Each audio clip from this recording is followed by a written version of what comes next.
Hey everybody, I hope you're doing well. Um, I want to talk a little bit. I saw Your Mama show today, and I want to talk about also my experience. This was when I was in Australia, a nice person I met, and when I got deported in Australia. So let's go to the Your Mama show. Your Mama show was very good. He said it as it is that people are just bored, and Kaya with Ghosts and Monty, they just don't have content. And I already knew this. That's the thing why I like Your Mama so much, because he can say it and he knows how to prove it. I wanted to do that, but who am I, number one? Number one. And I don't know how to do the editing, but he's saying exactly what I would say. Me, I laugh about Kaya because there's no point for me anymore to try to open the eyes of the people and the viewers to say, look at this. This is just no content, and just I don't have to repeat. I'm just saying why I like Your Mama so much, because exactly what he said about Kaya and about everybody else. Foodie View is not even doing anything, and people are just speculating because this is how they make their money. They're doing this not for fun. This is how they make their money. And then you have stupid people that actually listen and follow it. And so, regards to that, I'm glad, again, I put my emoji signs, applause, applause, applause. And then he was talking about his experience with strip clubs and opening up, and that's nice, like I'm not going to talk about strip clubs now. I was never a strip dancer, but I was hanging out in strip clubs. And in Romania, he talks about, where did he say, I forgot. In America, I don't know. In America I haven't been. I know in Europe I've been, so I cannot compare. But we're not here to talk about strip clubs. I want to talk about, because I had a bad day, I spoke 2 hours to a psychiatrist, everybody, just so you know. Are you happy? Did it help me? It helped me, but not regards my private life. Like, regards my private life, it was not. It was not what I wanted to hear. But that's another subject. So to lift myself up, I will talk about my experience, how I got deported from Australia. And this was, as you can see, 2016, with my Chinese partner and her son.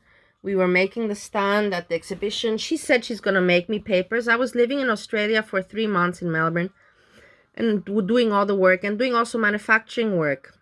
I think I've showed a picture of me doing, actually, with, like really manufacturing engineering work, cutting the profiles, assembling the units, the ventilation units together with the clips, with the springs, with the frame. And I have pictures. If somebody wants to see, I will show them, but not important now. Let's talk about the deportation.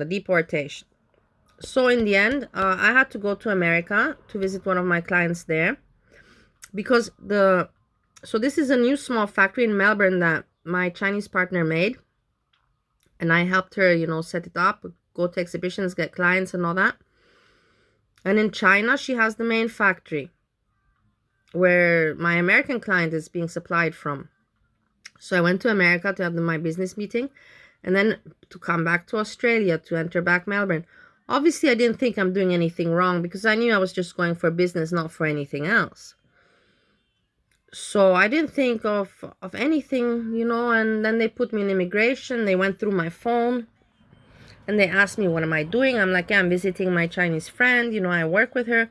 But here in Australia, I'm just visiting. I'm staying with her and helping her out. And then they looked through my phone and they said, well, apparently, as you can see, you have the exhibitor badge. This is looking like you're working in Australia. I'm like, yeah, but look at my bank account. I have not earned any money.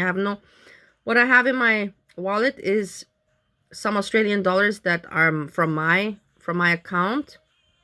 I have not gotten any money from Australia. And they basically told me that is irrelevant. It just shows that I've been working somehow. And yeah, and the facts are facts. I was caught, you saw, with the badge here. And then you can see me here also with the badge and everything. And they saw the pictures and they saw the messages that I was meeting with clients, and they deported me until they sent me. I came from Bali to Australia, so I said, okay, I'll go back to Bali, and they said, no, no, no. You're going back. You're deported. That means back to your home country. It says Austria. We're sending you back to Austria. In Austria is my ex-boyfriend, the Croatian guy. So while I was those 3 days in the immigration camp, I couldn't really call anyone. I couldn't really reach anyone. And my suitcase and everything, like, of course, to America, when I went on that trip, I just took a small suitcase with me. I don't want to keep this on my face. Let's put something else. Oh, this is, you see exhibitor. You can see exhibitor. Yeah. So, yeah. And I had it on Facebook and everything, whatever. But I didn't think, whatever. I didn't think I would get caught. And I really thought, not I thought, I was sure that she told me she's going to make me the papers. Wait, wait, wait. Who knows what she was thinking? Ah, here you see me at strip clubs with my friends hanging out. Okay, so I was in the immigration camp, and now the problem is gonna come. What I will tell you, that's how stupid I was in life. I was really, everything was working well for me, and I was just a little bit ignorant at times. The thing is that, so I went to America with a small suitcase, of course, for a few days, and my main stuff was with my Chinese partner in my room there. And I knew I was being deported, so of course I got a hold of her, and they allowed her to come to the immigration camp to bring me my suitcase for us to have a meeting in the meeting room. And the problem is that I had weed. I had weed. That's the problem. I had weed in on me, not on me, but in the suitcase. After work, okay, I got hold of some weed, and after work in the evening, I smoke maybe a spliff or something. I'm not gonna deny it. I'm not. And at that time, I wasn't heavily drinking at all. I wasn't drinking. I was working. I was busy. I didn't have time to drink.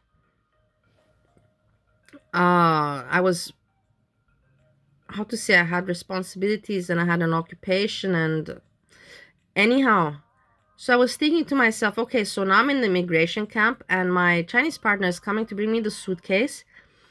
And that's probably the last time I'm going to see her until, again, we meet in Australia or we meet in Europe or somewhere. But for now, for a while, I'm not going to, of course, I'll communicate with her, but what do I do with this weed, Because if it's in my suitcase and she's going to bring my suitcase, she's going to bring it to the immigration camp, which is basically like kind of a jail, police stuff. What if they go through my suitcase and they find the weed? What was there? Maybe like 8 grams or something. What if this happens, that's even worse. I think then I'll be in bigger shit. And I'm like, what do I do? What do I do about it? Okay, so my Chinese partner doesn't know. Obviously, I don't share these informations with her, what I do in my private life. She doesn't know that I smoke weed. So what do I do, And I'm like, no, Melissa, like if the weed is in the suitcase, you don't know how they will deal with the suitcase. Will you have access before you enter the plane to depart to Austria? Can you throw it away? Can you not throw it away? And I was thinking to myself, okay, what's better for you, to be caught and ashamed in front of the police, or to just not care and tell her, hey. In the end, what I did is, like, I was like, how is this going to go down for me? Because I'm already in shit and I don't want to get into bigger shit. So and I was already in a very desperate situation. So I was like, okay, how should I go down? What's the best thing to do? And I said to myself, I'm gonna write her. So I wrote her, Joanna, in my suitcase, you will find a yellow plastic bag, and inside there's some special salad. No, it's not salad, tea. I said, there's a special tea. Please throw this tea away. Please throw this tea away.